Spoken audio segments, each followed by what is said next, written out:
जय श्री कृष्णा। राधे राधे मेरे प्यारे भक्त जनों, आज आप सुनेंगे एक ब्राह्मण की बेटी और माता तुलसी की खूब सुंदर कहानी नई।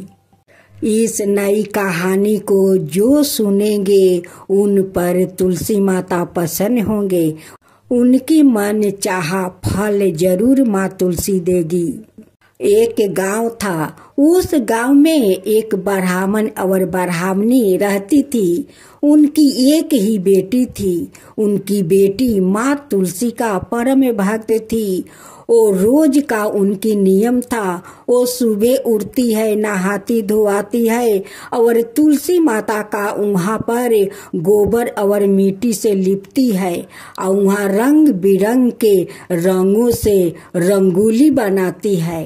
तब जाकर माँ तुलसी का वो पूजा करती है, माँ तुलसी का आरती उतारती है।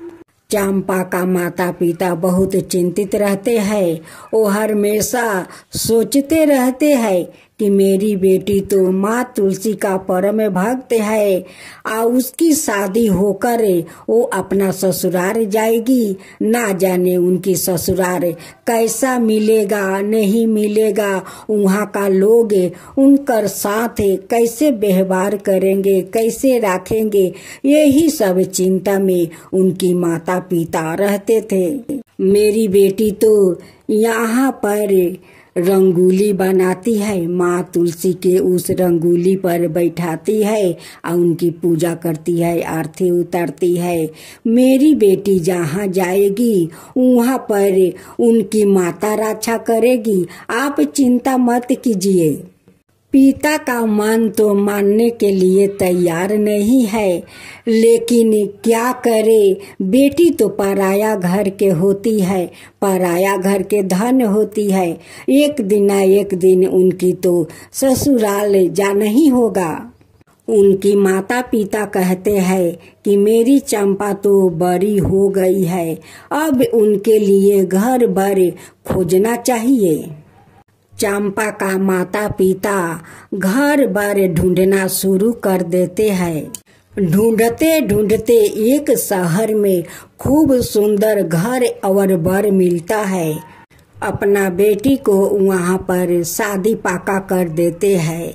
जब कुछ दिन का बारात वहाँ से आता है, यहाँ पर उनकी माता पिता बहुत धूमधाम से अपना बेटी को वो शादी संपन्न करते हैं। सुबह अपना बेटी को विदाई कर देते हैं। उनकी ससुराल बहुत दूर था। चलते चलते एक जंगल में कहार लोग जाता है। वहाँ पर 3 डाकू वो बैठे हुए थे। पहले से बहुत सारा धन लूटकर उस जंगल में छुपा कर रखा था। जब एक डाकू का नजर पड़ा तो वो दोनों डाकू से कहने लगा कि देखो माल आ रहा है, 2 डोली में लदे हुए माल आ रहा है। आज तो हम लोग माले माल हो जाएंगे। आज सारे धन हम लोग दूल्हे और दुल्हन के लूट लेंगे। लेकिन चंपा का माँ तुलसी पाता वो तोड़कर उस डोली में रख दिया था और कही थी कि हे माँ तुलसी, आप ही मेरे बेटी को रक्षा कीजिए। तीनों डाकू कहार का डोली रोकवा लेते हैं और दूल्हे के सारे आभूषण लूट लेते हैं और कहते हैं कि अब चलो, दुल्हन का तो बहुत सारा आभूषण होगा शरीर में, चलो वहाँ लूटते हैं। लेकिन माँ तुलसी का कृपा से चंपा अदृश्य हो गई थी और उस डोली में विषहर सांप एक फोना मारकर वो बैठा था। जैसे तीनों डाकू पर्दा उठाते हैं डोली के, वैसे देखते हैं कि इस डोली में तो विषहर सांप फोना मारकर बैठे हैं। वो डर के मारे वो भागने लगा। वो विषहर सांप अपना शरीर से तीनों डाकू को लपेट लेती है और लपेट के कहती है कि यारे दुष्ट, तू जो दूल्हे के सारे आभूषण लूटा था उसे तो पहले लौटाओ, तबे तो तुझे छोड़ूंगी, डाकू दूल्हे के आभूषण उस डोली में रख देता है और हाथ जोड़कर कहता है कि हे नाग देवता, अब मुझे छोड़ दो। वो कहते हैं कि मैं कैसे छोड़ दूं? तुम तीनों जो जंगल में गरीबों के धन लूट कर छिपाया है वो कौन देगा? चल पहले वो सारा धन निकाल इस डोली में रखे, तबे छोड़ूंगा। तीनों डाकू डर के मारे उस जंगल का सारा धन लिया कर उस दोनों डोली में रख देता है और कहता है कि अब मुझे छोड़ दो, मेरे प्राण को बख्श दो। दूल्हा दुल्हन को उस डोली में देखने जाता है कि दुल्हन सुरक्षित है या नहीं। जाकर देखता है कि चंपा डोली में बैठी हुई है। उस डोली में तो कुछ भी नहीं है, मेरी चंपा है। डाकू कहते हैं कि अब तो हम तीनों के छोड़ दो, सारे धन तो हम लौटा दिया, अब मेरा जान को बख्श दो। वो नाग देवता कहते हैं कि यारे दुष्ट, तुझे कैसे मैं छोड़ दूं? फिर छोड़ दूंगा तो फिर जाकर गरीब के तू धन लूटेगा, तू जान से मार देगा, मैं कैसे छोड़ सकता हूँ? तीनों डाकू का विषहर सांप डांस लेता है और तीनों मर जाता है। वो दूल्हा दुल्हन अपना घर जाते हैं। वहाँ के सारे लोग, माता पिता सभी लोग दूल्हा दुल्हन के स्वागत करते हैं, डोली से उतार कर घर में ले जाते हैं। लड़का अपना माता पिता से वो जंगल का सारे घटना वो बताता है कि माँ हम लोग आज कैसे बच कर आया है। माँ कहती है कि क्या हुआ बेटा, वहाँ पर कुछ हुआ था? वो लड़का कहता है कि माँ जंगल में 3 डाकू था, मेरा तो सारा आभूषण उतरवा लिया, फिर चंपा का आभूषण उतारने गया। उस डोली में बहुत बड़ा एक विषहर सांप फोना मार कर बैठे थे और तीनों डाकू को अपना शरीर से लपेट लिया। तीनों डाकू कांपने लगा, डरने लगा और बोलने लगा कि मुझे छोड़ दो, लेकिन वो सांप नहीं छोड़ा माँ, नहीं छोड़ा, मेरा सारा आभूषण लौटा दिया। और उस जंगल में वो तीनों डाकू पहले से बहुत सारा धन लूट कर वो छिपा रखा था। वो नाग बोलता है कि जो जंगल में गरीब का धन लूटा है वो सारा धन लिया कर इस डोली में रखे, तभी तुझे छोड़ूंगा। तब जानती हो माँ, मैं डोली में चंपा को देखने गई तो चंपा सुरक्षित उस डोली में बैठी थी। चंपा अपना सासू माँ से कहती है कि सासू माँ, ये तो माँ तुलसी का चमत्कार था। मेरी माँ थोड़ा तुलसी का पाता तोड़ कर मेरे डोली में रख दी थी, उसी का कृपा से तो आज मैं बाची हूँ। और माँ तुलसी विषहर सांप का रूप धारण कर उस डाकू लोग के जब वो तीनों छटपटा रहा था, उनसे क्षमा मांग रहा था, तब वो विषहर सांप बोलते हैं कि तुम तीनों को कैसे छोड़ दूं? फिर तुम लोग जाकर गरीबों को धन लूटेगा और जान से मार देगा। उसलिए माँ तुलसी सपेहरा का रूप धारण की और तीनों डाकू को मार दिया। चंपा तो बहुत दयालु थी। अपना सासू माँ से और ससुर जी से कहती है कि पिताजी, माँ देखिए, वो जो धन है वो धन गरीब के है, वो गरीब में बांट दीजिए। ये जो सारा धन है ये हमारा है, ये अपना घर में रखिए, लेकिन वो सारा धन गरीब का धन गरीब में बांट दीजिए। वो धन हमारा नहीं है माँ, ये गरीब का धन है, उसे दे दीजिए। चंपा का मुंह से ये बात सुनकर उनकी सासू माँ और ससुर जी की आंख भर आया और कहने लगा कि ये मेरी बहू नहीं है, ये तो मेरी तुलसी है, मेरी तुलसी मेरी देवी है, देवी है। उनकी सास ससुर चंपा का बात मानकर सारा धन गरीबों में बांट दिया। चंपा के साथ साथ उनकी सास ससुर भी माँ तुलसी का पूजा करने लगा। उनकी सास ससुर कहते हैं कि हे तुलसी माता, अगर किसी को बेटी देना हो तो मेरा बहू जैसी दे, धार्मिक हो और ईमानदार हो।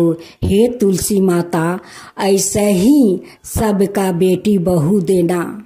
हे तुलसी माता, अगर हमारा कहानी में कोई भूल हो जाए तो आप क्षमा कर देना। अगर सही हो तो सब पर कृपा करना। जो कथा कहे, जो सुने, जो हुंकार भरे, उन सब पर कृपा करना। उसका साथ मेरे पर भी कृपा करना। हे तुलसी माता, तुलसी माता की जय हो, तुलसी माता की जय हो। आज आप सुनेंगे माँ तुलसी की चमत्कारी कथा। एक गांव था, उस गांव में एक परिवार रहा करता था।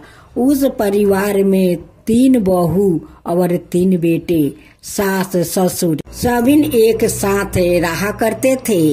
एक दिन ऐसा हुआ कि बड़े बेटा और माझिल बेटा दोनों बहुत कमाते थे, लेकिन छोटे बेटा को उतना काम नहीं था, इसलिए वो गरीब था। दोनों बहू छोड़कर अपना देवरानी को वो बाहर चली जाती है। कहती है कि इस घर में रहूंगी तो ये दलिदरता, तुम्हारी जो छोटी बहू है, इनके लिए सारे धन हमारा नष्ट हो जाएगा। हमारा पति जितना कमाएगा इस घर में नहीं आटेगा, इसलिए इस घर को छोड़कर हम लोग दूसरा घर जाते हैं। दोनों जेठानी जाकर किराया लेकर रहने लगी। छोटी बहू बहुत तकलीफ कर रही थी। छोटी बहू को सास भी गाली देती थी कि तेरे कारण मेरे दोनों बहू घर छोड़कर चली गई, वो जाकर किराया में रहती है, तू तो कुलच्छनी है। जब से घर में आई है तब से हमारा घर का सुख शांति खत्म हो गया है तेरे कारण। छोटी बहू माँ तुलसी का परम भक्त थी, वो गोपाल भगवान का भी पूजा करती थी। दोनों जेठानी उनकी पूजा पाठ को पसंद नहीं करती थी। कहती है कि ये खाली पूजा पाठ करती है, पूजा पाठ, गरीबी तो खत्म होता नहीं है, तुलसी तो घर में धन देती नहीं है। जब देवरानी तुलसी माता का पूजा करने जाती है तो जेठानी चूल का मुट्ठी धर कर टानती है। कहती है कि कुलच्छनी, तू तुलसी के पास जाएगी नहीं, गोपाल के पास जाएगी नहीं, तू पूजा मत कर, तू कुलच्छनी है। तेरे कारण तो भगवान घर से चले गए हैं, लक्ष्मी भी चली गई है, और तुलसी का पूजा करने से क्या तुलसी तुझे घर में धन भर देगी? तू पूजा मत कर, घर से तू बाहर जा। देवरानी माँ तुलसी का मंदिर पकड़ लेती है, रोती है, कहती है कि माँ मुझे रक्षा कर, माँ मुझे रक्षा कर, गोपाल मुझे रक्षा करो। देखो आज मेरे जेठानी पूजा नहीं करने देती है, चूल का मुट्ठी पकड़ कर मुझे टानती है, मारती है, मुझे रक्षा करो।